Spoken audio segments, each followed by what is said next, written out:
সেদিন চাঁদের আলো চেয়েছিল জানতে, ওর চেয়ে সুন্দর কেউ আছে কি?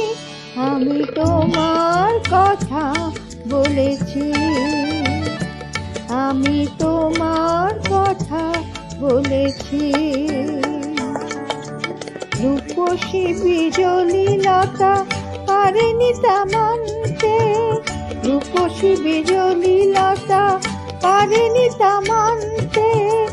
বলেছিল এ চমক কারো আছে কি?